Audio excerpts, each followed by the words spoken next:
Hello, everyone, and welcome in to the Outside Story. Well, today is it's May 13th. Boy, time is really moving on, and it's beautiful up here in New England. I hope it's nice where you are, but we have a very good program coming on right now. It's called the Outside Story, and the hosts are Fran and Joe. Now, they've only been out for about 16, 17 months out of the Watchtower, and they have their own program here on the six screens.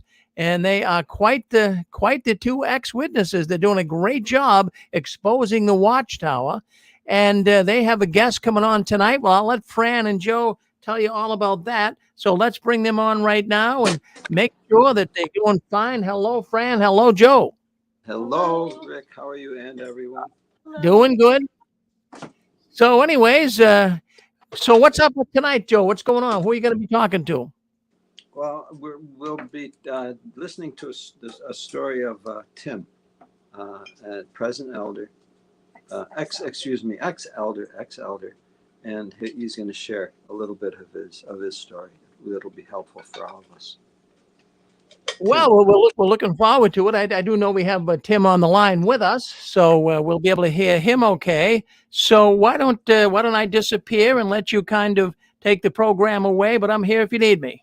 Okay, thank you, Rick. Great program, too. Hello. Hello, Tim. Are you there? Hello. Hi, Tim. Hello. How you doing, Joe? Man, how you guys doing? Can you hear me? Good. Oh, yeah, Yes, you're you did coming it. in really You good. did it. You're there. Good. Okay, good. Yes. We're not all up on all the tech we could be, so we got to work with this phone, and I think we'll get it done. Okay. Of course. Go ahead. I'm not. Yeah. I was gonna say just to let everybody know, I'm not interested in being seen, and a lot of what I have to share with you, the names will be changed to protect the endangered. Yes. So, absolutely. as we just got through, spilling over from what Rick was dealing with, all those suicide stories, I have people around me who are still going to meetings, and they need to be protected. Absolutely. So I'm just being a happy, what you call graduate, like you guys, and I'm trying to make sure that that kind of gives them enough pause to realize the safe places to get out. But they have to realize it, and that's what a lot of the troubled people will need to understand is there is a safe place, but it's just a matter of getting your mind right about what's really corralled you. That's right. So that's what I hope that comes across with my story. I'm sure it will. Fire away with your questions, or you're going to let me go.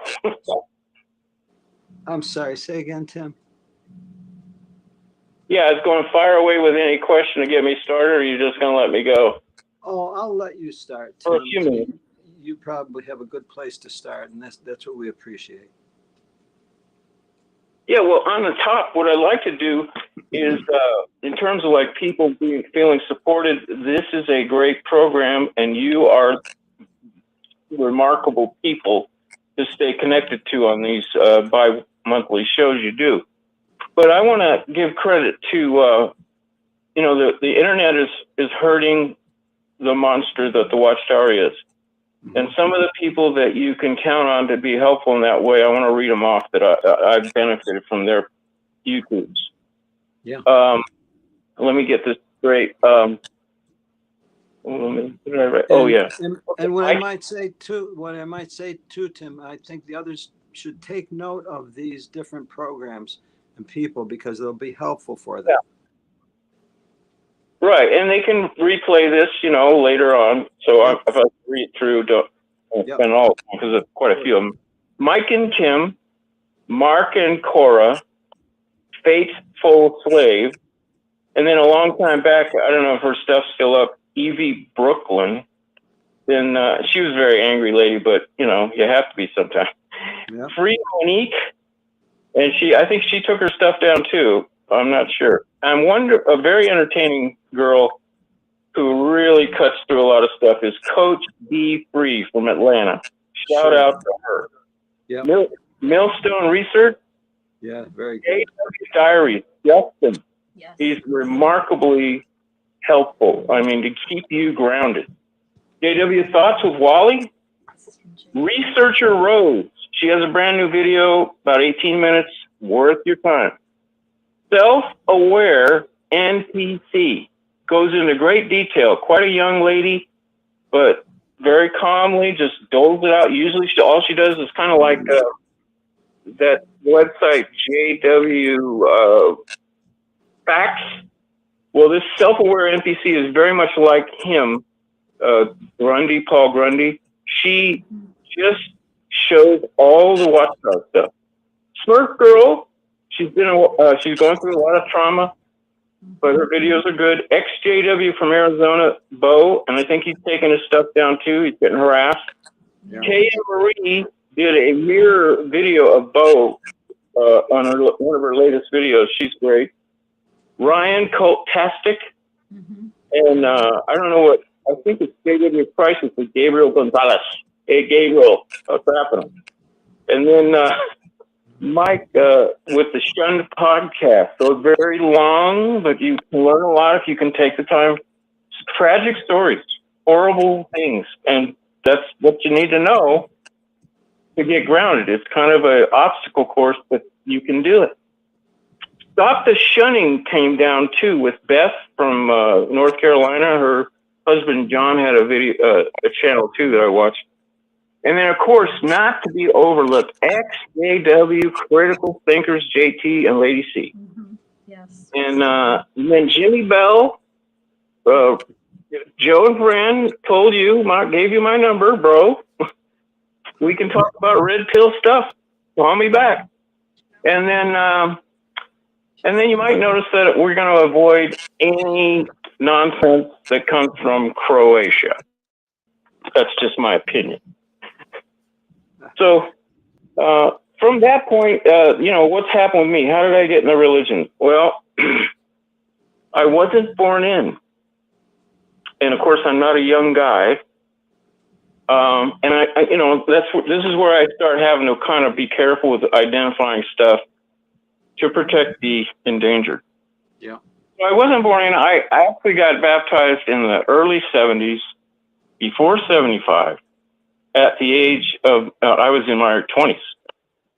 And how did that all happen? Well, I went to a wedding with a friend, and the friend, we went out for a drive privately, and he started telling me that he was studying with witnesses. So long story short, I end up sitting in on his Bible study with a pioneer sister who the big takeaway was every time I asked a question, I must ask 15 questions, maybe 20. It ended up being my Bible. I didn't even know it.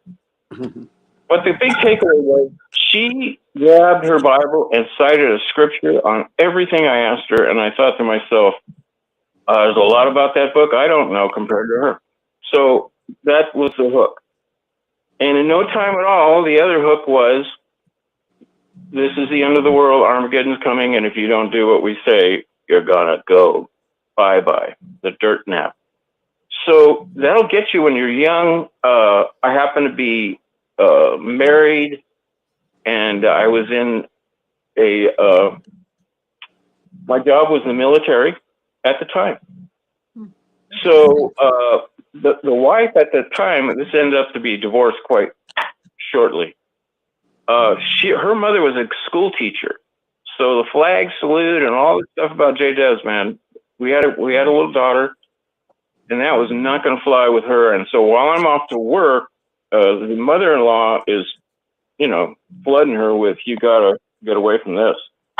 And I just wanted to just keep studying because I wanted to figure it out. So it all just took shape, and I'm ultimately very indoctrinated. And the divorce happens it seems like it was over the religion, but it wasn't really that was the case. In fact, I'm very grateful for her divorce. We would have never made it. So anyway, moving through, I get baptized, and It's okay. and I also get married too shortly after that. And when I get married, I have the one child to care for, and my new wife has 2 children. And within 2.5 to 3 years, we have 2 more. Wow. So we're talking about, at 25 years old, this isn't a way to impress people, because the 70s were rough on the economy, inflation, jobs. I did start in on a job that I did finally retire from after 40 years. And what kept me from quitting and moving away and pioneering was there's too many mouths to feed here. I got to just stick with this no matter how much I'm told I'm not doing enough. Yeah, you were People, aren't you? I mean, that's what the meetings are about. You're not doing enough. You're not good enough. So from there, we're moving through, and I was very active and very determined, but I also just was totally overwhelmed and was fighting through it. I was raised as a Catholic, 3 doors from the Catholic Church. And the one thing I loved about the church was they had sports programs. So I became competitive. I was successful in sports, and it kind of framed me in for taking on challenges and not backing down. But I'm still going to admit to you that the pressure and the overwhelm of being at meetings and service, and, like I would have rather had my kids play Little League, would have been much better for them, instead of like one of them wanted to play soccer. Oh, you can't do that. Mm-hmm. So keep in mind, as I tell the story of this, and I can't go all into everything. It's talk about decades, of course. No. I want to get into, that's how it starts. And then a metaphor about the way it ends, because along the way, I could start my own channel, and I may do that someday. I could write a book. And believe me, I listen to a lot of stories, and I got stories.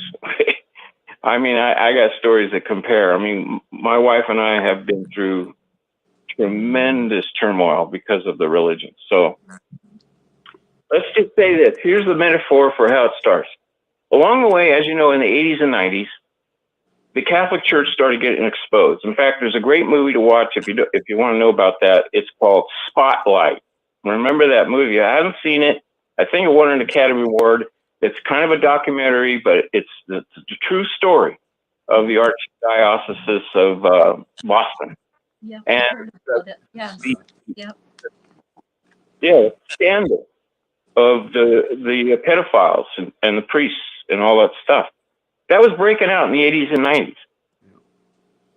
So I remember I grew up 3 doors from a Catholic church, and the priest who ran that church became a Monsignor. And I mean, he was a little short guy, but he was very authoritarian and very bold. He was a pretty dynamic speaker, and everybody kind of trembled at him. He was the man of God. So I'm a kid growing up around this guy. And the last thing in the world I would imagine is that he was a pedophile. So one day I'm commuting, and my career was massive commuting in California. We'll just leave it at that. And so I was 40 minutes to, 40 minutes back, and commuting to and from that kind of highlight my in and out. So I'm on my way to work in a cold, crisp, late autumn, and the sun's sparkling, and I hear this radio report, and they name the guy that I grew up 3 doors from the church as a posthumous convicted one, where the Oakland Diocese had to pay for what he did to 2 women grown and living in the Central Valley of California. And it just was amazing. I would have, the way, not him too, that's how it went. And so that was part of the momentum where witnesses always had this feeling, how can anybody stay a Catholic? How can you stay with this terrible church? Look at what's happening. Doesn't that tell you something? And that's what confirmed, here I'm in the right place. Mm-hmm. Because we would never have that happen in our group. Okay, so then I learned along the way, I have to condense this story, but some years later, I'm driving home on a warm June afternoon, stuck in the traffic. And bingo, the Candace Conti, I guess it was the conviction of, and I guess that guy from LA was the lawyer for the witnesses in the Bay Area County. And they named the perp, and I know him. But I don't know that he's a sex violator. Wow. Oh my goodness. So both those moments in my life were like spine. I mean, what do you call those, goosebumps? It's just like, you got to be kidding. But I soon learned that everybody around the area I was in knew about this stuff, or many people did. And the bottom line was, what happens? Nobody talks about it. Nobody talks about it. So when I kind of dove into what's going on with this story into the internet, I saw a guy that I used to go to school with who was an elder. I knew him, and he was getting a deposition. He was being deposed over this issue, and it made me think, I'm making progress again. Now, I was an elder, let's just say in the early 90s, and that's a whole story. How I was removed was, you can ask about that later. I don't want to throw too much time into this. But when I saw what was happening, and I'm moving back toward being an elder, and believe me, there's just so much in between all that, I'm thinking to myself, I think I owe it to myself to know what the heck's going on here. Because just before I was removed as an elder, and I found out I was removed later, I thought I stepped down. But they can write a lot of stuff in those reports, and that's a big story in itself. Just to be brief about it, the main issue with me was I had a son that was about 13 or 14, started acting up. He just started not showing well. And then 2 of the 10 other elders, the rest of them didn't say a word, because these 2 were the biggest hypocrites. Their kids were no better. But anyway, I just said, oh, okay, so I'm a problem, and I recognize I need to put more time into that. So let me get back to what I was saying, though. And I knew this might happen along the way, because there's so much to tell you. And I got that. So let's go. So I'm moving toward being an elder. That's the point. And I said, I owe it to myself to know what's going on here, because I went to an elder school in 1995. And the big takeaway was the 2-witness rule. And I walked out of that meeting going, how do they think this is going to work? Jehovah's will? So anyway, the 2-witness rule made me think twice about a lot of things. And then this is happening, and then all this hush-hush and everything like that. So I looked into it, and ultimately I find the Australian Royal Commission, and from there it was just, man. And see, because let me share, everybody out there, waking up is a progressive thing. There's the first stage of waking up is, oh my goodness, something's wrong. But if you keep diving into everything else that's wrong, you're going to really wake up. You're going to have the cold bucket of water like crazy. And that's where I'm talking about coping with the rabbit hole. So I hope to get a lot of that across in what I'm sharing with you tonight. But in any case, that started it off. And 2015 was when the Australian Royal Commission was pretty much, and my dear wife was a zealous pioneer. We were in a congregation that was as fiery as you can imagine. And I was part of the whole thing. When I left, we were approaching 40 pioneers out of 130 publishers. Wow, that's amazing. Yeah. Oh, yeah. And doing metro work. My wife was involved with that. We had to go through special training for that. And of course, a big thing everybody goes through if you're married is you can't move at the same speed, and you can't, let's just say, calibrate the information in the same way. I mean, that's everything about life, is every individual sees a different part of the picture. But the real story is you have to give yourself permission to understand. Jump out of that fire and don't go in the frying pan. So that's important, and yet it's very challenging, and it's very traumatic. And this thing about suicide we just heard at the last show Rick was doing is breathtaking. And let me give you an example before I finish off and let you guys ask a few questions. I have a nephew that lived in Paradise, California. I knew I was around that area when the fire happened. I thought about him, and I got the story from my brother, who told me they got barely out. There's only 2 roads out of there. Okay. Now I know people that it's a conspiracy theory. They said that somewhere around 150 or 200 people died in that fire. I know people that think that number is far, far greater. Now stay with me.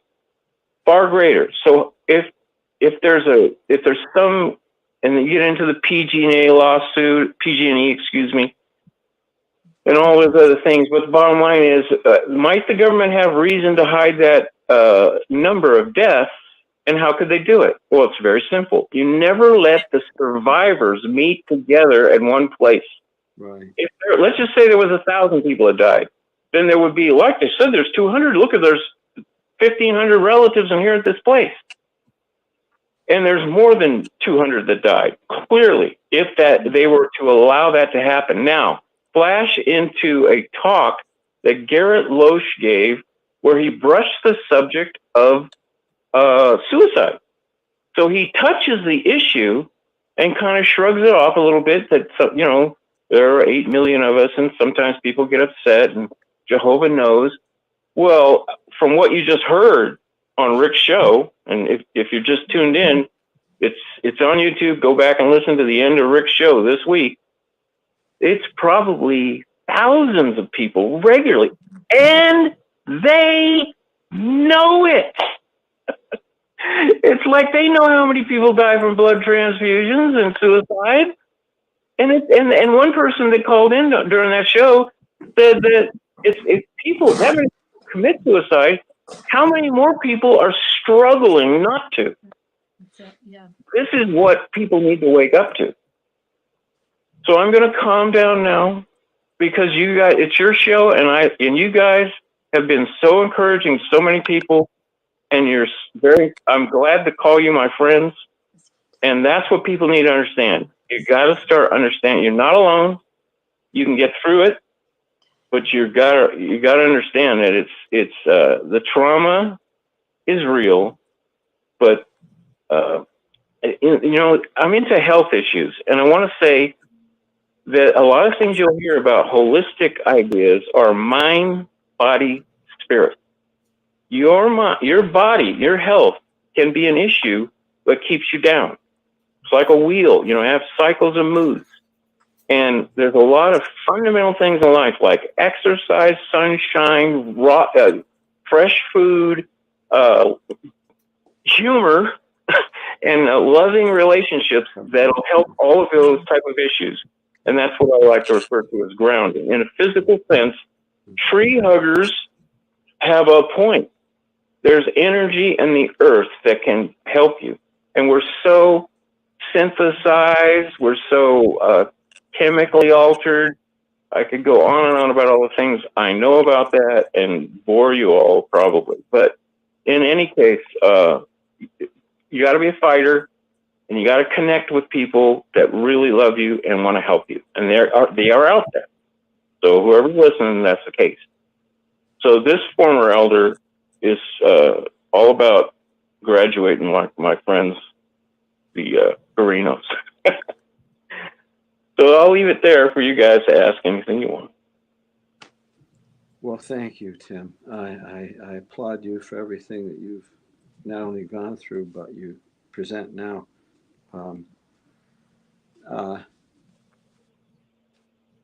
There's no substitute for everything that you've come to understand, and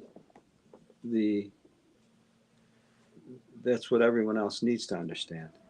They need to come to understand the really complicated trick that society, that Watchtower played on people. It's a very mean, very nasty trick. That one Rutherford called it a snare. And a snare is a very mean trick. the animal is just looking for food, finds food. It's going to be a great day. It found the food, but then it gets caught in a snare. And that's exactly what happened with the dear friends in the Watchtower. And now we're the ones, all of us, that have seen through that and are not now trying to extract ourselves. Some have, some are still trying to. And we really respect the fact that not everybody is going to do it the same way. Everybody's situation is very different. And each one individual has to count the losses, the possible gains and the possible losses. And it's going to be up to each one of those of us individually, personally, to come up with that. It simply isn't up to each. Go ahead. I was just thinking as you were speaking that they very, in a very calculated and ruthless way, they weaponize the religion. You come in, and I remember the first time I was at an elder's house, and he had to take care of something outside. I actually showed up because he was the school overseer, and I wanted him to help me because I figured, well, that's what he does, right? So I called him up, went over there. He had to do something outside, and his wife was left him for a minute, and it was fine, nothing. There's no problem with her. But she said this point, this first time it hit me, and I've been studying for a while. She goes, "Oh, we don't associate with anybody but Jehovah's Witnesses." And I'm a very social guy. I mean, I had a lot of good friends. I just figured, I'll cope with standards and see my friends more, why wouldn't I do that? But it was like, no. So then you have to wrap your mind around, well, what's going on with that? Well, that's so that they don't corrupt you, right? No, it's not just that.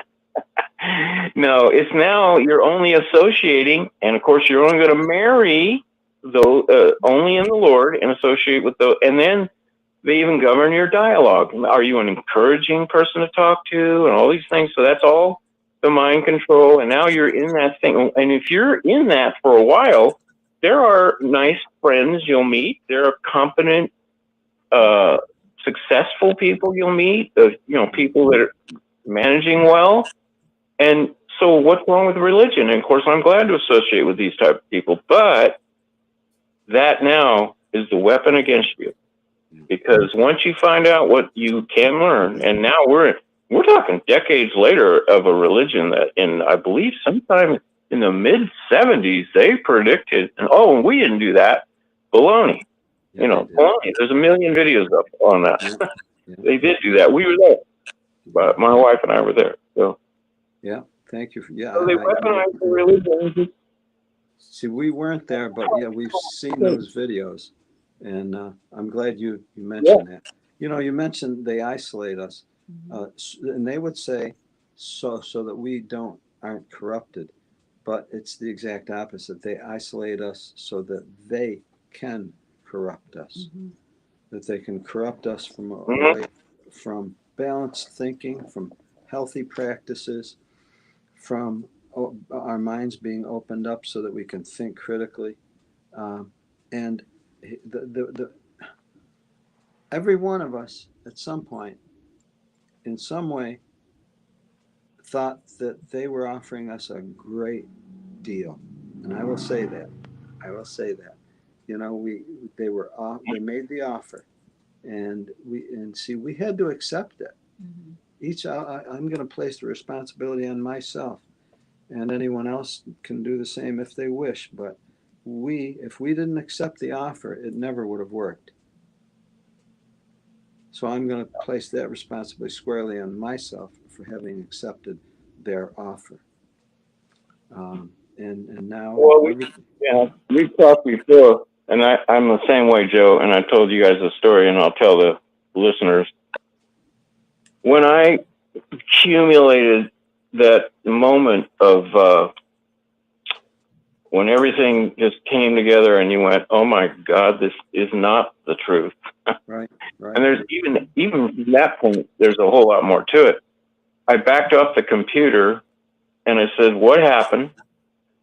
And the answer came to me quickly because in your mind, it's a tremendous struggle now. And my answer was, I trusted them. Right. Mhm. Because, it's really true. I mean, and the point is, they asked you to trust them, Right. which kind of gives you a little impetus to the idea that they wouldn't ask me to trust them unless they were trustworthy and say they're serving God, would they? Right. And they have all that cloaking of high moral standards, and Jehovah's Witnesses don't steal. Right. Think about that again. But Jehovah's Witnesses don't lie. Yeah. Jehovah's Witnesses, and it's all in their literature. I mean, people are drug addicts and derelicts, and their lives falling apart, and then they study the Bible, and bingo, they're pioneering, and everything's cleaned up, and nice suit and tie. And that's what they write in their literature. And there is some of that you see, but is there a smile on that face of that suit and tie? Yeah. Not oftentimes. I mean, they showed you those baptism parades there and show again to me. And it's like you're being pummeled. Your mind is being corralled, and everything outside that corral is Satan. So how dare you? And that's all working against you. Because critical thinking is an asset that God gave you, and so that's part of what happens to people. And then they end up in a very desperate situation. And you have to be careful. Don't move too fast. When I started probing around people like, don't you know what's going on with this incident over the pedophile, the local famous pedophile? There's probably 10 more in the area. But this one here is in the news. I found out real fast. Be careful even talking about that. Mhm. You see? Now that's terrible because it's not that you want to run somebody down. It's not that. It's that children could be in danger. Where you don't know about this, and that was the whole point. By the way, they made it. It was on the news report where the lawyer. Well, see what happened in that case that really spilled it was one of the elders in the hall that this pedo. He went from one part of the Bay Area to Oakley. And when he moved, they give you a letter of recommendation. And the elders, the lawyers put it out, says there's nothing about his history of doing this that is known that's moving forward in that letter. And so the children in the other congregation, and so this guy knew this one elder, and he told the truth. He did what elders are afraid to do, and he's out of it now. And everybody commended. This guy was a well thought of man, and he says he walks around town, he sees the other elders, and they just put their head down in shame because they didn't do what they should have done. Yeah. And that's what's going on now. Yeah. That's what's happening. I mean, elders are in peril over these issues. Mm-hmm. They're actually in peril because as you saw in the two elders in Illinois, they got convicted. Yeah. Watchtower just ran out on them. Yeah. And I had a good friend who in my congregation, when they decided to make the circuit overseer now in charge of appointing elders, he said to himself, he goes, what's that all about? Well, I can tell him now if I dared. But what it's about is that the corporation is just protecting itself. Everything they do is to protect themselves and the stuff they're doing. Yeah. Like I say, they need to sell the kingdom halls that aren't used efficiently so that they can build kingdom halls for the brothers in Africa where there's the growth. Yeah. Well, let me tell you about one kingdom hall that sold in Los Gatos for almost $12 million. You see, not one kingdom hall, not the hundreds and hundreds that they sold. And a kingdom hall, by the way, that friends contributed to, built, and dedicated to Jehovah. Like the one in Arizona, I think, that they sold to a New Age church. Yeah. So then they're flipping kingdom halls, telling you the money. The $12 million would probably build kingdom halls in Africa for the rest of the century. So things cheaper there. Yeah. Yeah. So there's a lot to go. There's a lot to gather and understand, and you cannot. You got to be careful about the outrage. You're just doing yourself harm. But see, that's where when they come in on you with their quiet little suits and ties and want to ask you about why you're not, they haven't done that to me yet. Right. I did meet with them, and that's another story. But Yeah. Yeah. I am not this fellowship, but I should be. Yeah. Okay. But I'm moral. I'm not doing anything against the Bible. I'm not dishonest. I'm not. But oh my goodness, I don't understand the overlapping generation.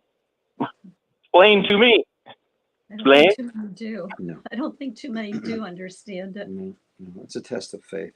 It's a test of your faith. No. Yeah. So if Tim, if you didn't think of religion as a healthful way of life or a healthful thing for you, how would that have changed things? The basic thought was that, How have things changed? yeah, in other words, our basic idea is that religion is good for us. Yeah. Where could be the problem? Yeah. Well, here's the problem. Most religion assumes too much authority over you. Most religion. They can teach morals. They can encourage the right behavior. They can frown at people who are dishonest that come among their groups and everything else. That's reasonable. Right. This idea that you need to yield. Yeah. I come from two backgrounds now. Believe me, the Catholic Church is a very authoritarian operation there. Yeah, we were also. And I was 3 doors away, and I had vast Catholics on both sides of my family, just massive, just Catholic as far as the eye can see. Yeah. Back to the old countries in Europe, for that matter. And then I lived. My mother is. My parents, when I was about 8 or 9 years old, moved to this house, the new built house in 3 doors from a newly constructed church, Catholic church. This is perfect. It's good look. And so it was a big part of my upbringing, And so for the witnesses to come in and talk like apostates would talk about them, right, against the Catholic Church, it was factual information. In other words, for them to steer you away from the racket of the Catholic Church, and please, some of the Catholic relatives I have are salt of the earth, decent, wonderful people. They're very sincere. They're not bad people, but the church hierarchy is pretty well exposed in this time of history. Right. So the Watchtower is a big player in that. They told people there's many Catholics at the doors that they visit, and that was the thing. There's Babylonish tradition of black clothes for the priests and all these different things. So now when they are no different, right. Wow, I'm not gonna. They already taught me how to pull away from lies and deception, so I'm still that guy. I'm not gonna quit doing that. So religion is authoritarian to me now, and spirituality is just as real. I'm not. I know they say that 60+% of people who leave Jehovah's Witnesses land on atheism, and that's their business. Whatever. But I'm not there. I've watched Richard Dawkins, the high priest of atheism, I think, who wrote the book, The God Delusion. I've not read his book, I will admit that, but I've listened to him speak at length into atheism. And I'm like going, you got to be kidding me. So that's me. That's just me. I live in a rural part of the country and live around nature. We've had 3. I don't want to talk too specifically about my orientation toward nature, but as a person who studies healing and the body given power by God to heal itself, and how the chemistry of the body works, how cells interact, all these different things. I'm not telling my liver what to do right now. My liver is keeping me alive. So is my kidneys. Right. So I just can't even imagine how people believe in that. That's me, and I don't see it changing. But religion, man intervening between any person and God, Right. it claiming to have authority or some special gift of knowledge or whatever. Right. I'm not down with that. I just have had enough of that. I understand. Hey, I have a suggestion. Have you checked out deism? DEISM? It's between theism and atheism. No, well, yeah, I've listened to a lot of dialogue about all that. You'd be Check amazed. it out a little bit deeper, man. Yeah, and I'm opposed to listening to all of it. I listened to what was that guy that But they don't really believe in any organized religion or the Bible or anybody in between you and your relationship with God. Yeah, well, And all those things in the Bible, all the good rules, they're pretty much basic instincts that God has put in us. We don't really need a book for that. That's right. Well, I think nature, or religion, or all these magical stories in the Bible, all the miracles and all that. Who needs all that stuff? That stuff's kind of unbelievable. You just need to believe in what you see right here and have a relationship with God right now. And the Bible is only a recent way that people say God communicates with them. For tens of thousands of years before that, people had relationships with God. Right. And were good people. yeah. Well, most people. I've been to carts. That's another thing Fran was talking about a few weeks ago. I heard her talk about it. I do that too, but I'll tell you, my wife used to man the carts, so I am kind to these people. There's no reason not to be, and you can keep a dialogue going where you can have them reasoning on when you're sitting there knowing what they believe. I'm not trying to hurt them, but I know how their brains are blocked. I mean, you can't. So, but the JW's connection to God is through men, and that's not even okay in the Bible. There's scribes and Pharisees. Yeah. No one should be able to tell you they're a messenger between you and God. That's just not right. In my interest in the health and how the body works, I've found, though, that healers are almost all spiritual. That's what I believe. I've encountered that. Now, their form of spirituality isn't necessarily comfortable to Christians, whatever, but I'm telling you, it never fails.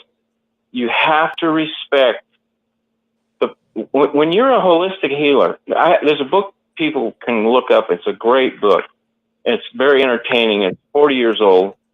It's Confessions of a Medical Heretic by Robert Mendelsohn. Yeah. He's long gone by now, written a long time ago, but it's a very entertaining, and he virtually creates the picture that modern medicine, and I think we've just been through a period of time where they don't look really good. Modern medicine is a very controlled, hierarchical religion. I mean, if you go to school for 10 years or whatever to be a doctor, and I have a niece who's brilliant, who is a doctor, and she's brilliant, and she has learned everything they told them, and everything they told them isn't always true. That's what, and I don't argue with her about it. She's smarter than I am. But you read that book and you find out he makes the whole comparison between medicine and religion, and it's an amazing thing. It's entertaining, it's humorous, but by the time you get to it, your brain is like, it's true. Now, Dr. Fauci's a high priest there, and I'm sorry, strike that. YouTube will hurt us for that, so I'll shut up. What do What do you think? What do you think about that? They only have one scripture about drugs, really, that they used to bring up with me about smoking weed. At the end of Revelation, there where it talks about pharmakia, and they translate that word into, they can translate that scripture into so many different areas of life. It was a long time ago. I guess I can't talk about that, but they've changed their views about drugs over the years. Yeah. Well, let me just say this: if I knew nothing, and this is just me, okay?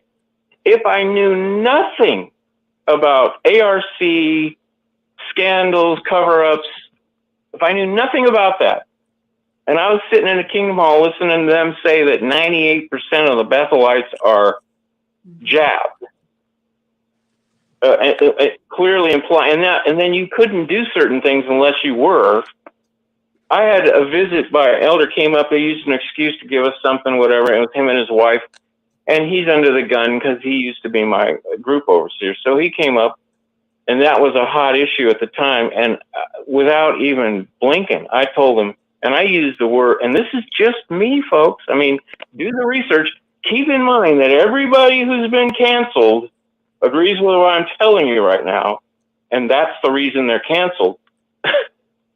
I told them were violently opposed to those kinds of untested, unproven emergency authorization, bypassed all kinds of safety mechanisms, and still, because of a little virus that, and here's another issue that's interesting.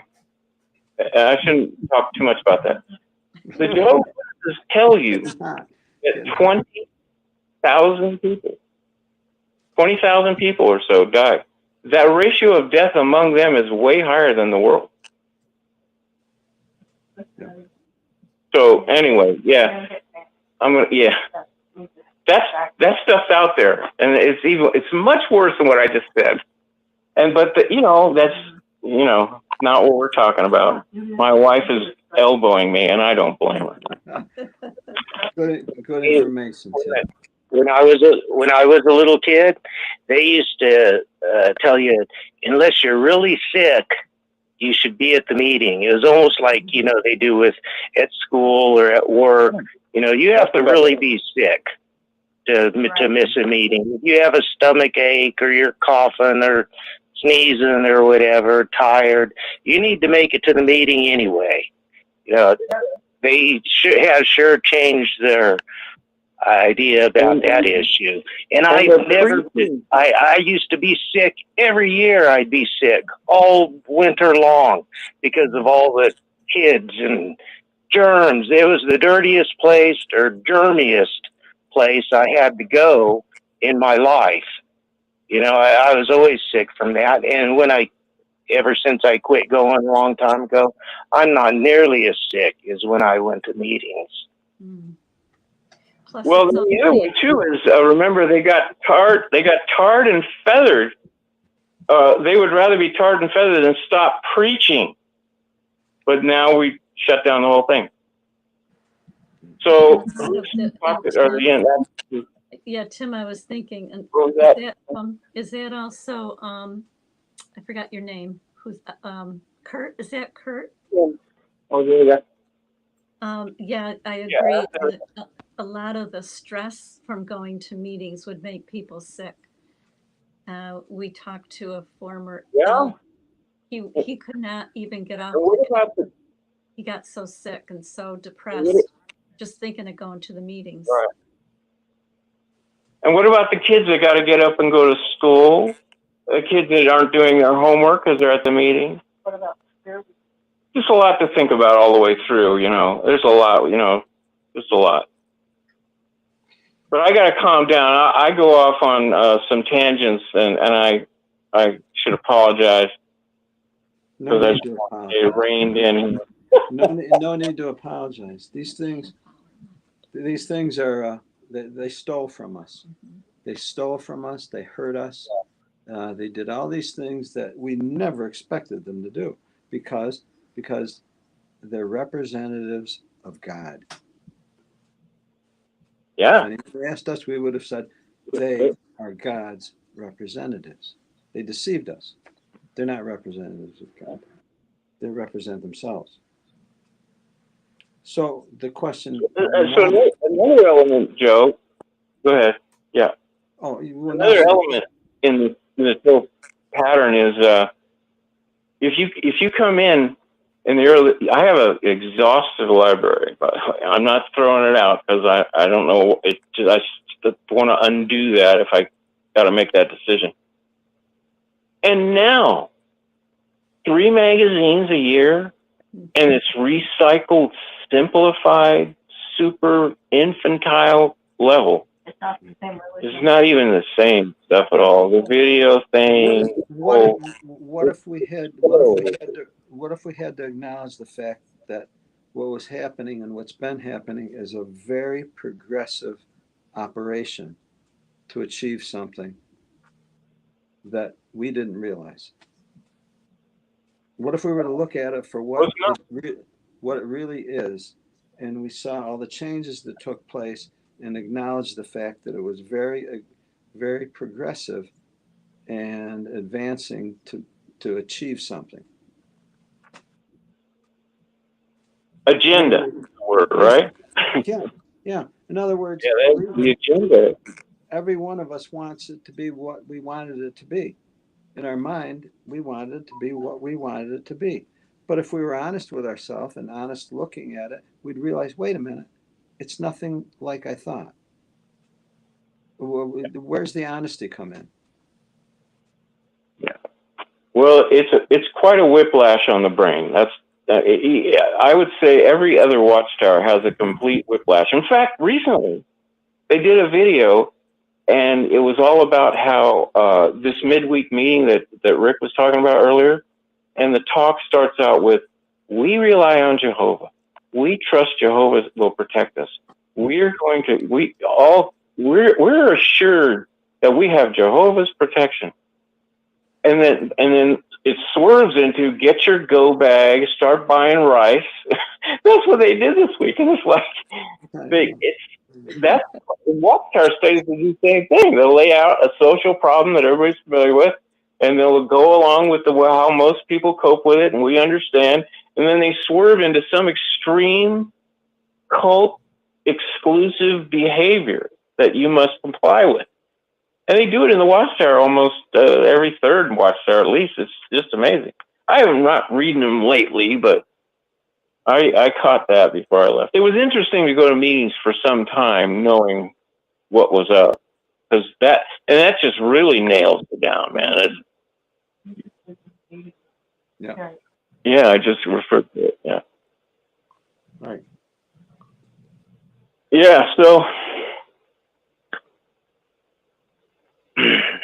So without getting into details, without, as I say, without details that would identify yourself or anything, what is your plan now for operating, for going forward? Okay. Well, let me explain how I moved into the position I'm in. Somebody said that I said something. And so the elders wanted to ask me a question after a meeting. This is a few years ago, and I went into that meeting, and I was blindsided by this person who doesn't even know me, who told another elder, and then another congregation, and then it gets back to them, and it was like, so I said some weird thing, and the truth is, I might have said something close to it, but anyway.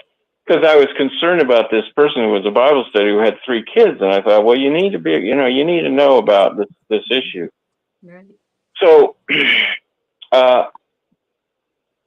so I got pulled in the back room, and here's what I did. I says, "What did she say that I said?"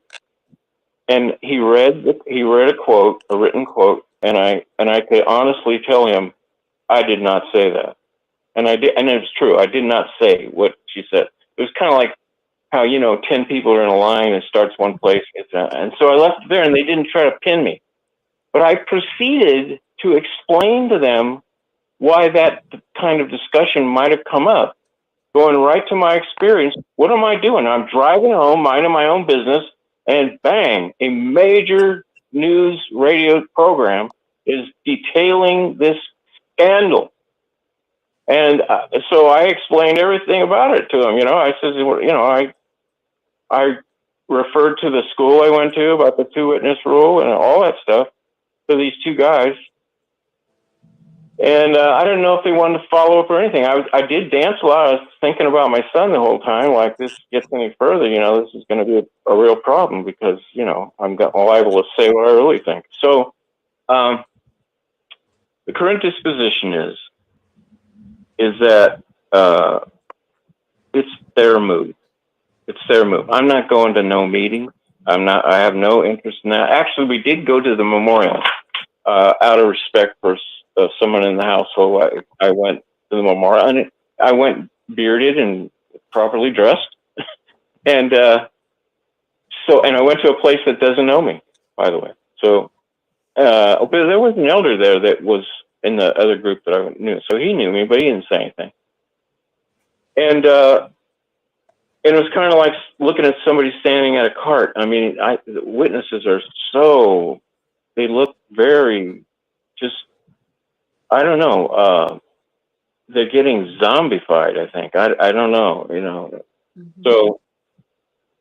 So I can't do that, and it may break loose, and I'm not hostile. I'm not going to. Well, I mean, they've hurt my family and my life, and I got a lot to say about that if I have to. I mean, I have shocking things. I mean, at least 20 whopper stories that I should have realized at the time. I mean, yeah, we should have done something about the time, but the condition of your mind that keeps making excuses for these people who say they represent God, and you're obligated to do that if you chose to trust them. So I no longer trust them, and I don't feel the least bit obligated to do that, but I'll keep that part of the dialogue out of it and just shoo them off. Just leave me alone. But that may not prevail. I mean, what I hear is they're getting a lot of instruction on trying to get after PMOs. And I could be considered a PMO, but, nobody's bothering me. Now, Tim, you did ask that question. There's a context to that. Go ahead. Go ahead, Fran. Yeah, without revealing too many details, your wife being a pioneer, did they question that after she slowed down or stopped, or she give them a reason? Well, yeah. Well, here's a good part of the story that's a little bit revealing, but after all, JWs aren't supposed to be listening to this show. Funny as it is. But the War Room in Warwick, that's another story. They have their thing. So, yeah, she was pioneer. And what happened is in a different part of the world, I had some grandchildren. And we consistently wanted to visit them, and it was not a good trip. So we got to a point some years ago where all this was happening. We were waking up at the same time. And I hated to move. I would have never moved. I wanted to say that, but so we said at that time, we're older people. It says if we don't move now, we may never be able to. It's a vigorous, long way to go. And we had a lot of stuff. And my disabled son always lived with us. So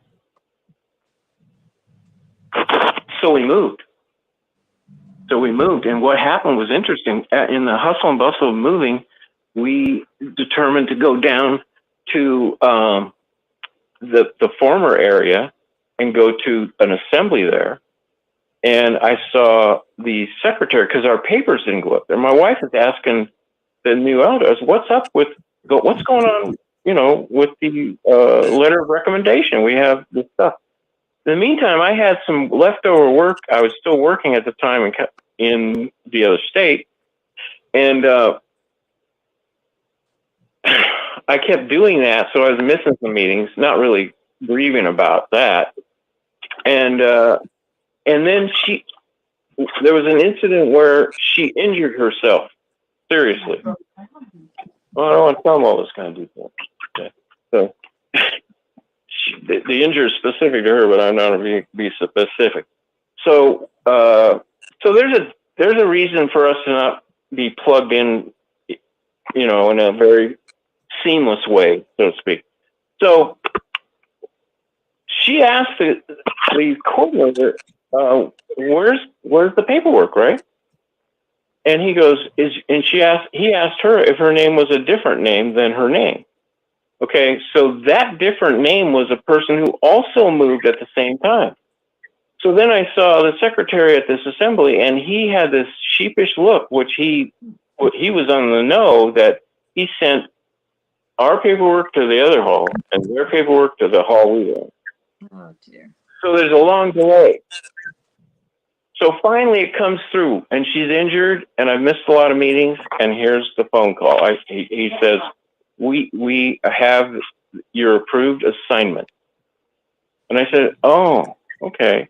Well, and of course, I remember how they didn't give a flip about my position when they had removed me earlier, and I also said, I'm not that important. So I stepped down, no big deal. We're doing the will of God here. We're not out for position and power and prestige. That's not what I was about. Ever. I'm not kissing anybody's booty either. So I told the guy on the phone, I said, well, maybe it'd be better if we showed up a little better for the group to understand, because we've been here a while and we're not making the meetings. My wife's injured. And it's a long drive to the hall from where we were. So I just told him that, and he just fizzled out, It's like, and what they raises suspicions. And so, but from that point forward, I just was a fairly active publisher, and I was no longer a ministerial servant, on the brink of being an elder where I was. Yeah. And then my wife, I told him to call her, and he never did.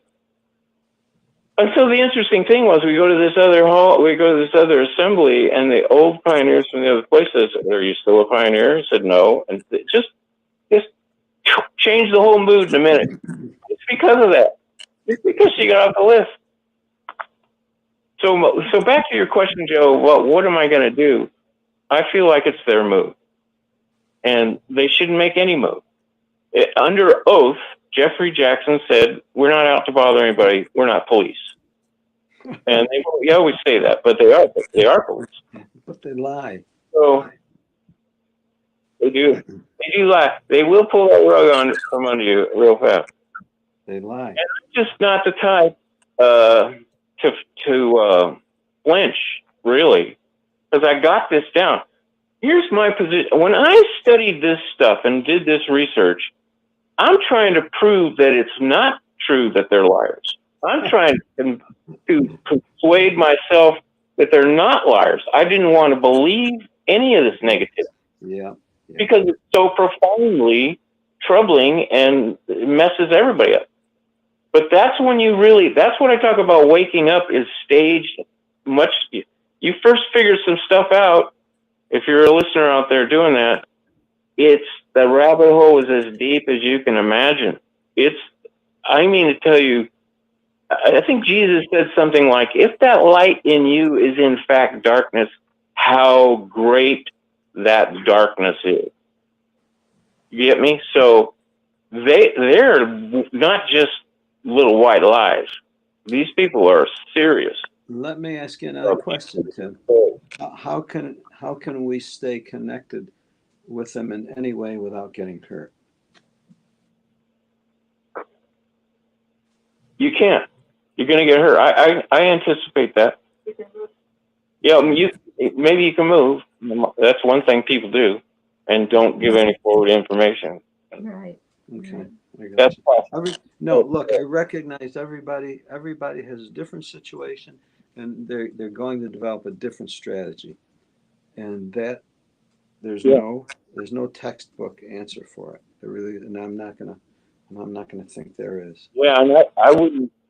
Yeah, I could never offer my situation as a comparison to anything really, Right. because honest to goodness, and when I say endangered, I'm talking about people who have literally said that if they believe this religion wasn't true, they'd commit suicide.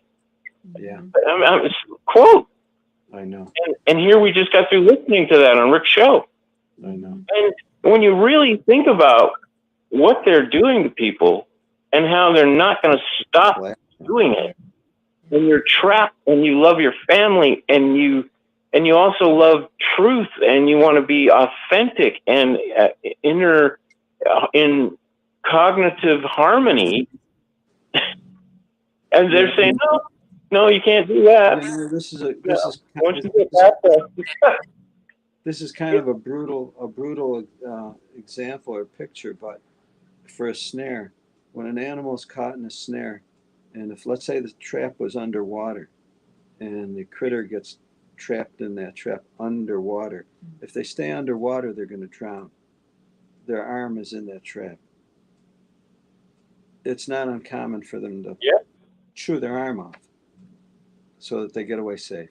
Correct. Otherwise they die. They recognize at that point there's going to be losses, but I've got to cut my losses and minimize them. And I think we're all in that position one way or the other. Yeah. We will not get away.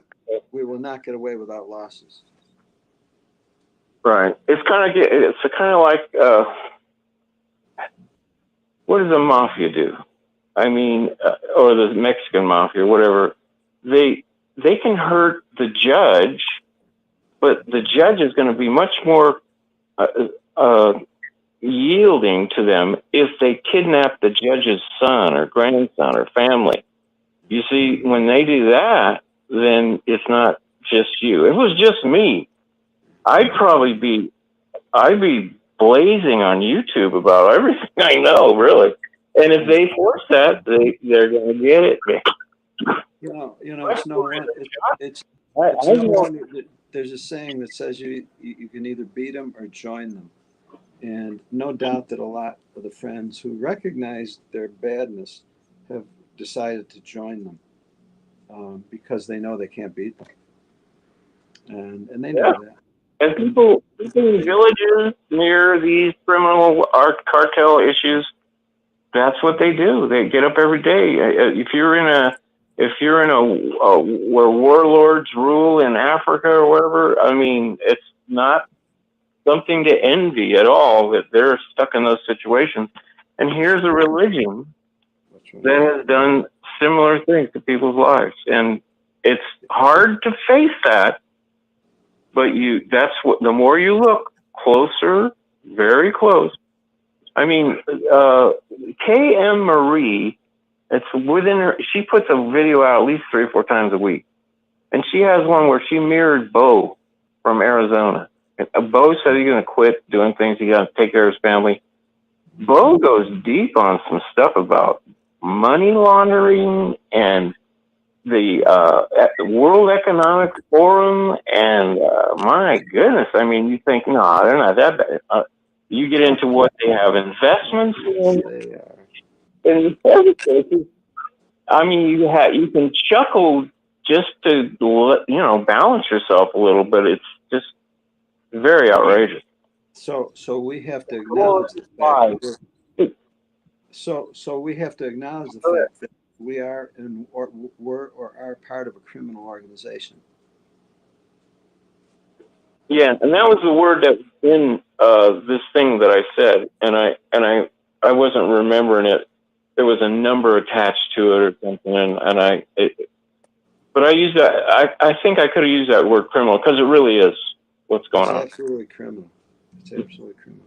It is. If you misrepresent, if you ask for donations, and the people giving you money don't know what they're giving it to, and they're taking it and putting it where they never informed anybody that it was going, that's serious.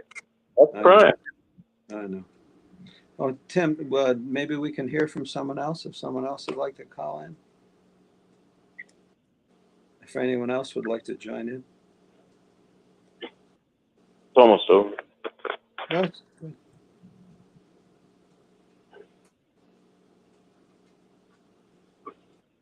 I probably went off to listen to.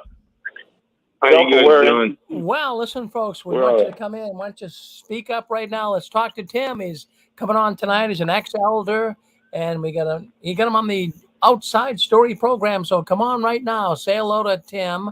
Hit *6 on your telephone pad. Go ahead, come in. Well, I'll tell you what, Tim, you're making a really big. I'm sitting back here and listening. You're doing a fine job. Boy, I'll tell you, you have a wealth of information. You've checked out all the YouTube channels, and I think that's really, really good. And I have to tell you something, Tim. You're going to be an up and coming star here in the ex-witness world. I can just tell you've got a good way about you. You explain things in a fine way. So why don't we listen in now to 906? Come on 906. You're on with us. It's Marquette, Michigan. Go ahead. No, I've been listening. It's a beautiful show. And I agree. The Watchtower they really mastered the art of manipulation. And the reason why they've survived as long as they have is because of that. And they hold family members hostage and using disfellowshipping and all their other tactics. But it's, I've often, being born and raised a Jehovah's Witness, you look back at your life of leaving the Watchtower and you think, how could these people survive? How could this membership survive as long as it has with the damage that they do to people? And then you look at the pedophilia, you look at all of this, but it's manipulation, it's the guilt, it's everything that they've learned how to control the members, that an own mother, like somebody said on the call earlier, I think it was before Joe and FRAN's show, that I think somebody said something to the fact that their son committed suicide. And it was like almost the mother had no compassion, it was like basically he brought it upon himself. He left Jehovah, and this is what happens. How sad is that a person, their own son, that you could actually feel that way and feel okay about it? You would almost be angry at them, like, you did this to yourself. You shouldn't have left Jehovah. It's terrible. It's horrific that people can be manipulated on such a level, and the Watchtower just skates on by. It's just it's mind-boggling. But they have definitely mastered how to manipulate people. That's just what I want to say. I don't want to take up other people's time to. No, you're right. They are masters at it. And I appreciate that. And that puts a responsibility on us to know ourselves as good as they know us. Because they deal with us knowing that we don't know any better. We're ignorant. We're ignorant of our own selves. 603, Ron with us from Illinois. Go ahead. Roselle, Illinois. Go ahead. You're on with us, 603. Speak up, 603. You're on with us. Hey, Rick. How you doing? It's Mark Taft. How are you? Well, good. How's it going, Rick? Good. So you're listening to the program tonight or what? Yes, sir. I sure am. So far, it sounds pretty good. Just got on about approximately 18 minutes ago, but so far it's very good. Well, good for you. I mean, that's great. We have an ex-elder on here talking. So, Mark, is there anything you'd like to say to him? I mean, have you been hurt by the Watchtower? Well, yes, Rick, I have. I'm very hurt by the Watchtower, very hurt by the Jehovah's Witnesses.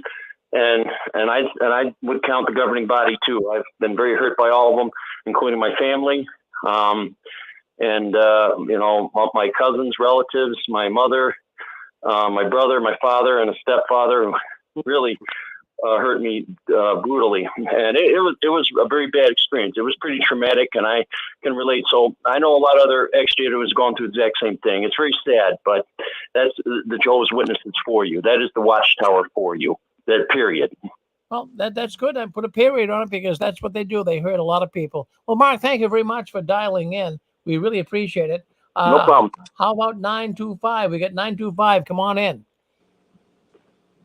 I'll be listening for a while, Rick. Thank you. 925, go ahead. You're on with us.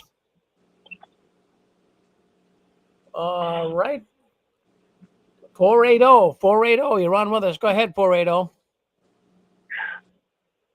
I've been listening for a long time. I have so many things to say about different small, tiny subjects. It's hard not to jump in all the time.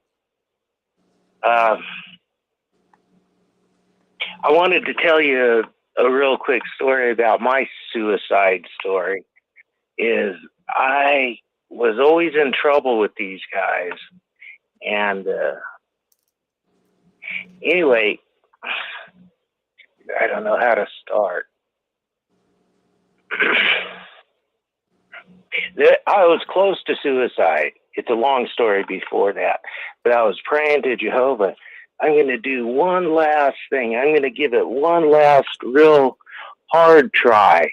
I've been hearing my whole life, 30, 40 years about pioneering and going out in service. And I never counting hours. I never really wanted to count hours. I was always irregular pioneer, not irregular publisher. I just turn in an hour here and there. And these guys, they knew I went out more than that. But anyway, I'm at a real low point in my life, and it's all because of them. But I trust in Jehovah. So I'm going to, and I want to prove I'm in good standing with them in the congregation. Because usually I'm in trouble. But I started auxiliary pioneering. And after about 3 months of going out, I was out of there, man. I gave it up. I felt like I was the weirdo. It's not the world that's wrong. It's me and this organization I'm in. It is. Gaslighting. And so I wished I hadn't have done this, but I went and did something bad and went to the elders just so I could get this fellowship. It was, so I guess in a way, Jehovah kept me from killing myself, but in another way, I think it might have been to get out of that organization. I don't think you should be out going up to people's doors trying to convince them to change their life to be like mine, because my life is so great and so happy. And you can come and be one of me and do what I'm doing. And going out from door to door, it just seems crazy to go up to people's doors and count hours for these guys. Give yourself time just to relax. And, it's that thing about feeling like you're the only one. That's the gaslighting process. Don't let it happen. It's not true. There's thousands and thousands of people now that are plugging into all kinds of media sources to explain their story, and it's the same story. It's the same abuse of authority. It's built into it. I think if I would have tried to pioneer when I was 18, 19, something like that, or maybe even went to Bethel, I think I would have saved 20 years of misery. I should have just dove right in and seen what they're really all about. it just, a couple months of that, I went to the meetings all the time. It's all about going out and service and preaching and knowing the books and studying with people and trying to save them. But my family's, I'm in the middle of the 5th generation of all this. I had grandparents, now I got grandchildren. They made it seem like it's coming tomorrow. The sky is falling, the sky is falling. Those pictures they got in those books are terrifying for children. I can't imagine what it must be like to be a little child and see those pictures like Rick was showing earlier. I haven't seen that magazine. I don't get that stuff anymore. But to see those angels over the house, looking in your house, protecting you or not protecting you, I don't know. It just, man, that's terrifying for little kids.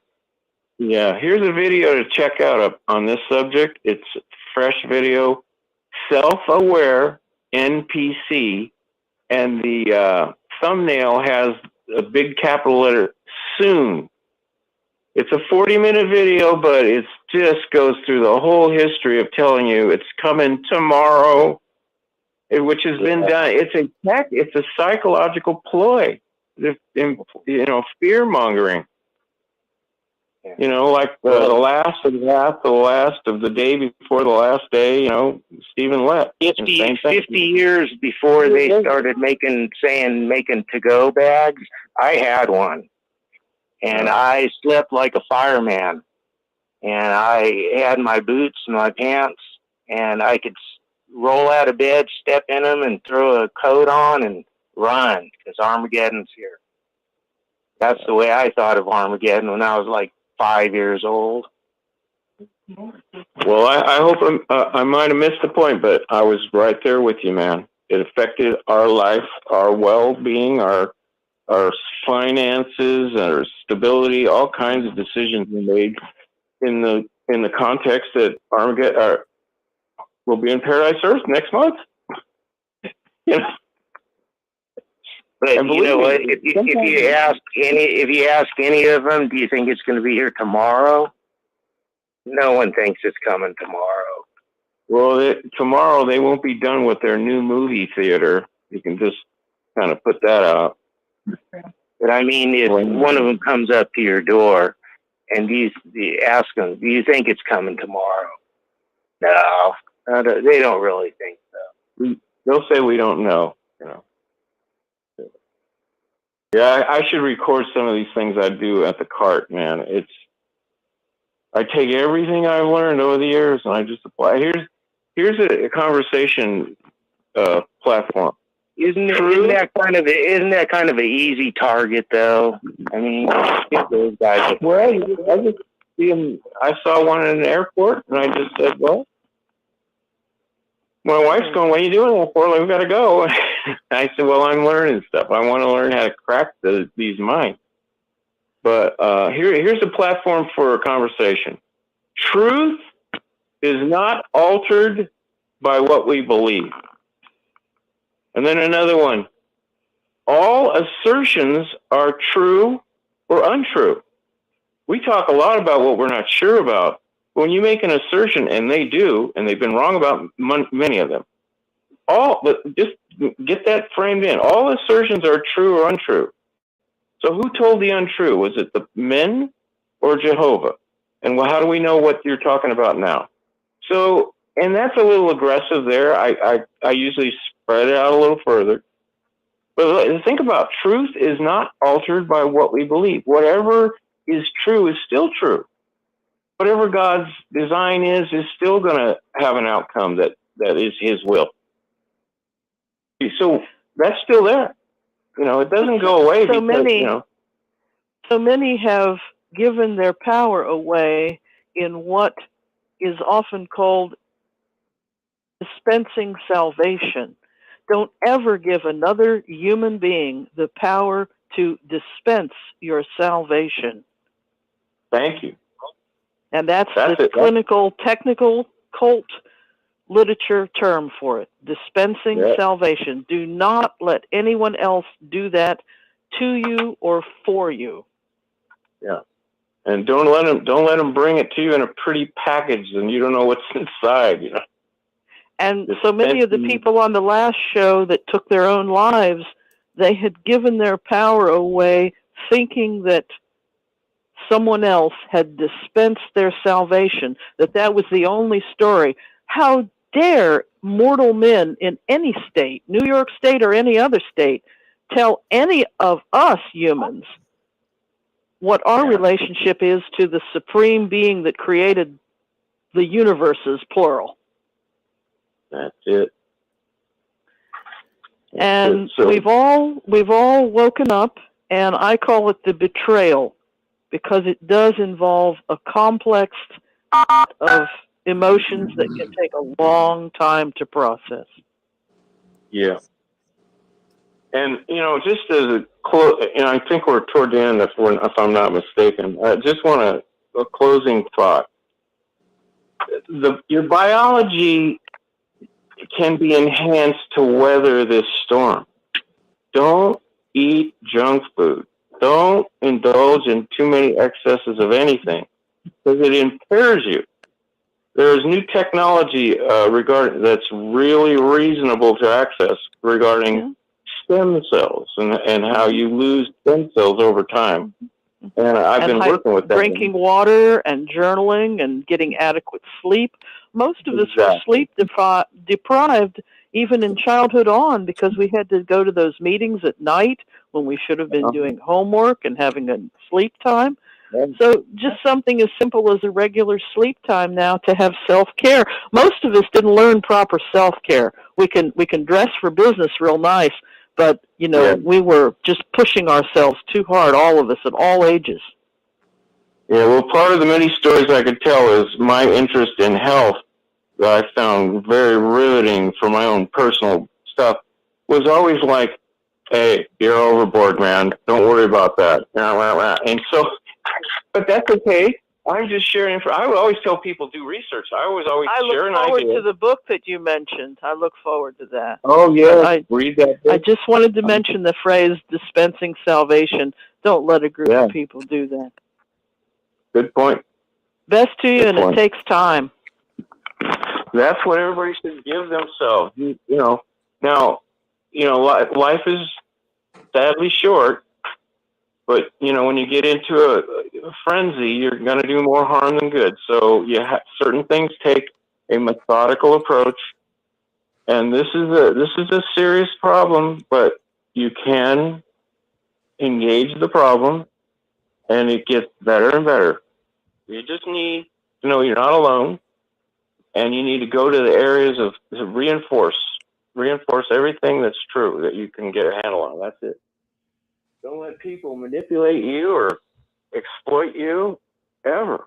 Me, Joe, and Fran. Don't let anybody do that. They feel the love that people may have. I mean, you can notice the difference. I like that. It's if you think about it, if we could realize coming out of the Watchtower exactly what they've done to us, and you could walk away, take back your power, reclaim your identity. Yeah. I think that we would have a much better life than being out 10 years, whatever, and still feel like a victim. And I think that's the biggest thing is, yes, they did spiritually rape us. They did on so many levels. They hijacked Christ and our baptism, or the Holy Spirit, when they changed the baptism questions. You know, they've done so many things over the years for their own good. It had nothing to do with spirituality. And see, that's the problem, I think, is when we come out. Could I jump in real quick about that baptism question? I want you to keep on with your story, but I've been wanting to ask people for a while. Do you remember what year that was? I think it was 1986. you know, when you stand up in front of the assembly and they would ask the question, when everybody in the same voice would say, yes, we do, or yes, or did it?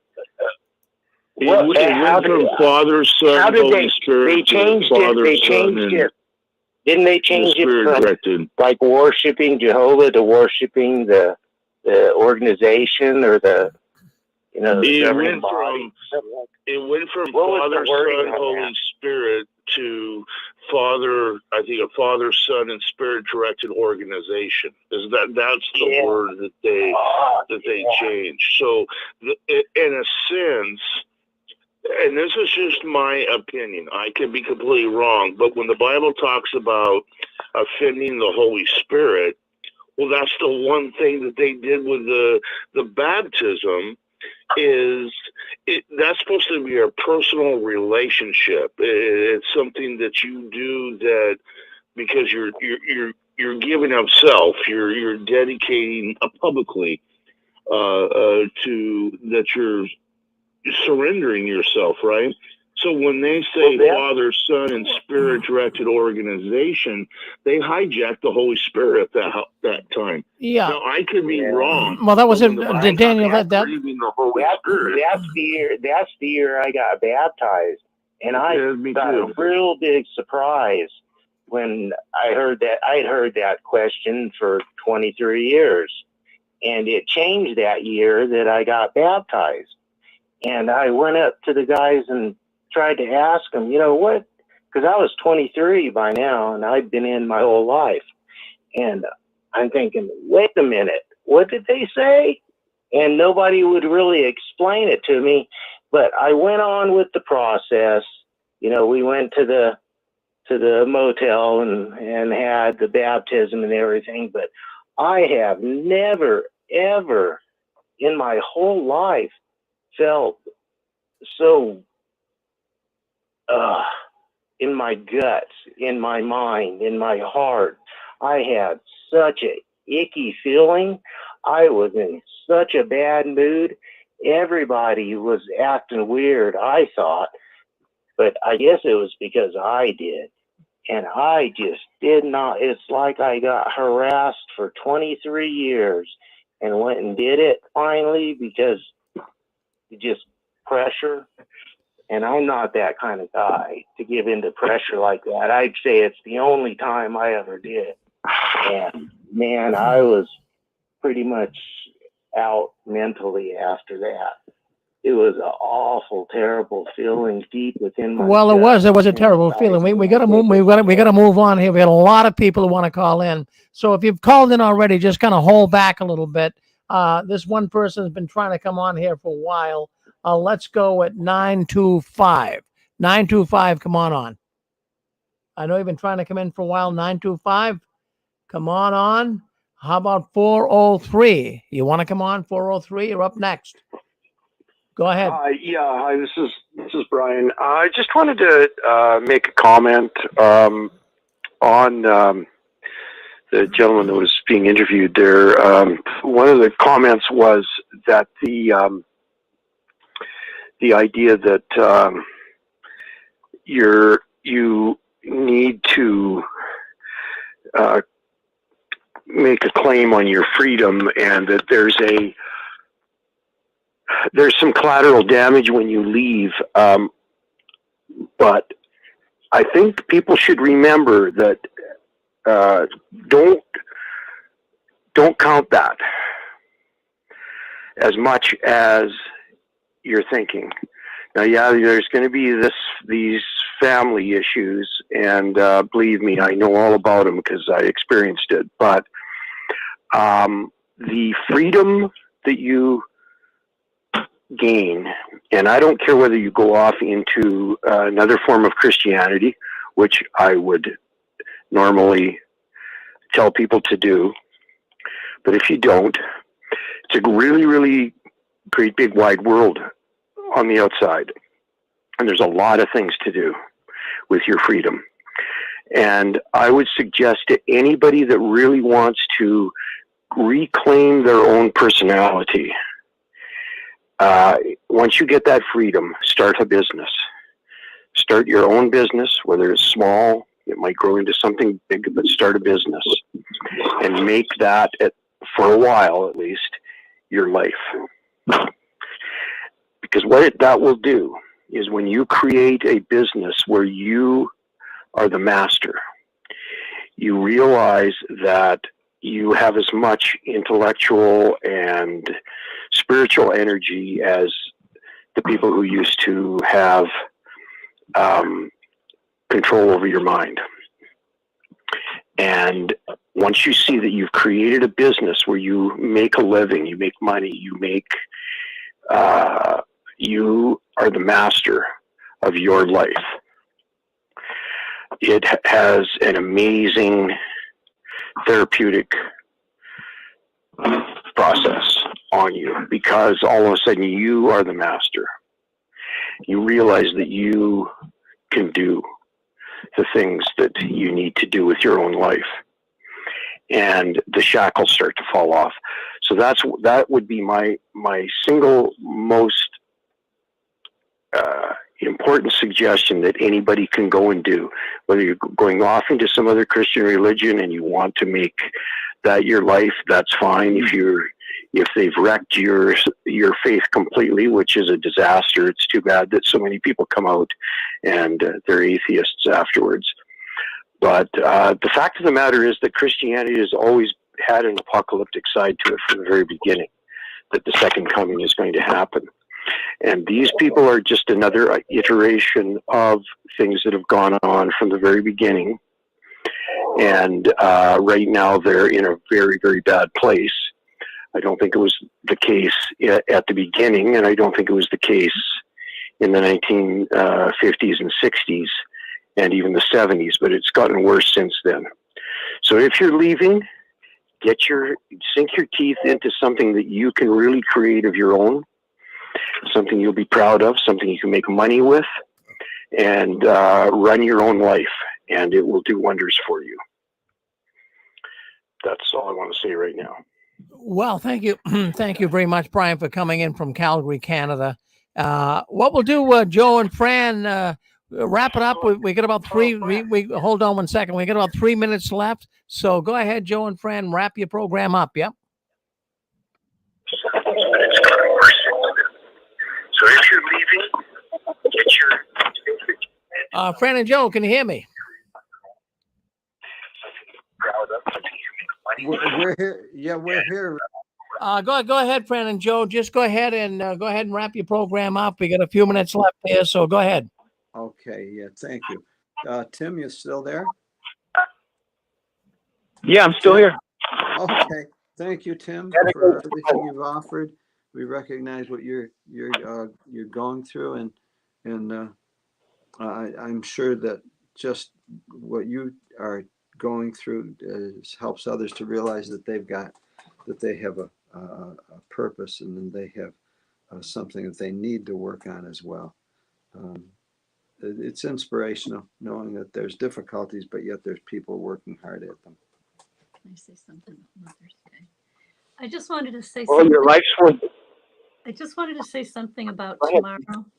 Tomorrow, the people celebrate Mother's Day, and we trained our 4 adult children that Mother's Day is just a pagan holiday, and so I really regret teaching them that. Yeah. But I do appreciate all the mothers out there that don't shun their children, that they have a good relationship with their children, and I think it's just wonderful. So praise, my hat's off to all those mothers. And the fathers and sons that honor them. Happy Mother's Day, Fran. Yeah. Ahead of time. And thank you for a beautiful show. Thank you. Thank you, guys. We love you all. Thank you for all your support and all the support that you continue to give. Thank you, Rick. I hope your kids. I was just going to say, Rick, I hope that Joe and Fran's kids, some way, sometime, give Fran the Mother's Day she deserves. Thank you. Yeah. Well, you Thank got you, that Tim. right. I mean, that's well, I was thinking, thank you, Fran, for bringing that up. But the Watchtower, what they say about Mother's Day is really disgusting. They say by celebrating Mother's Day, you're celebrating creature worship. That is baloney. I mean, you only have one mother in life. If you can't even recognize that or call your mother, bring her a little flower, bring her a box of chocolates, that's pretty disgusting. And this Watchtower is so disgusting, it's pathetic to be able to destroy something so natural, something so that humans connect to. Come on, let's get real with this. Your mother is your mother, and you only have one, but yet at the same time, the Watchtower will bring their big butts in there and diffuse all of your good love for your mother. Sad for you, Watchtower. Well, thank you very much, Fran and Joe. Thank you. Thank you for coming in. Thank you all. You want to say something? Some person want to say something? Go ahead. I just want to say Happy Mother's Day from Dan and Angela to all you wonderful mothers out there.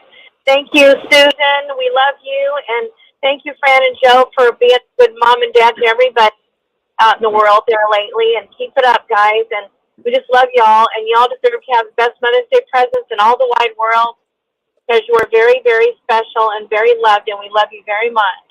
Thank So you, that's Angela. So do you. Thank you, Dan. And you Love also. you guys. Well, you see that, Fran? You started a firestorm on Mother's Day. Yeah, we could go on, and that is so. Oh my God, how can you pick on Mother's Day? I mean, you might be able to pick on Christmas, you might be able to pick on the 4th of July, but picking on Mother's Day, come on, jeez. I mean, that's why it's so disgusting, so despicable. Well, thank you, Hey, Joe. Rick, can I say something real quick? Yeah, real quick. Yeah, go ahead. You know how the Bible taught us to honor our mother and father. That's actually in Scripture, to honor your mother. The children should be honoring their mother and father. What's wrong if we have an anniversary, a wedding anniversary? You give your wife a gift, the wife will give her husband a gift. What's wrong with having a day for your mom that you take out? We do it, and every other thing that's okay. And, but we can't give our mom a special day because it's considered pagan. That's all I want to say. Well, Daniel, I mean, did you really worship your mother? I mean, did you just love your mother? I mean, come on, this idea of worship. Yeah, go ahead. According to Stephen Lett, women might be an enemy of Jehovah. Well, we know babies are an enemy of Jehovah, but I hope they don't start making women an enemy for crying out loud. That'll be the next talk. Shame on women for bringing babies in the world. Oh, it's just absolutely. I mean, but folks, that's why we do this every Saturday night. Can you believe all this foolishness? It's just absolutely nuts. Well, we got another program coming up next, and it's Red Pill from the Watchtower. So you don't want to go far. We have a man coming in for Eric. He's going to be filling in. His name is Donald Brown. Oh, my goodness. Wait till you hear Donald. He's got a lot to talk about. So he's coming up next right here on the 6 Screens Telenetwork. Well, Joe and Fran, thank you. I want to thank your guest, Tim. Tim, you did an excellent job tonight. Now, if people want to get a hold of you, because I'm sure they do, is there any way they can get a hold of you, Tim? You want to give them your email? Or what would you like to do? You on with us, Tim? Yeah. Yeah, can you repeat that real quick? What I'm saying, Tim, a lot of people want to connect with you. You did a fantastic job tonight. Really, really good. So how would, if people want to connect with you, can they write to you? Do you have an email you want to give them? Yeah, I have an email.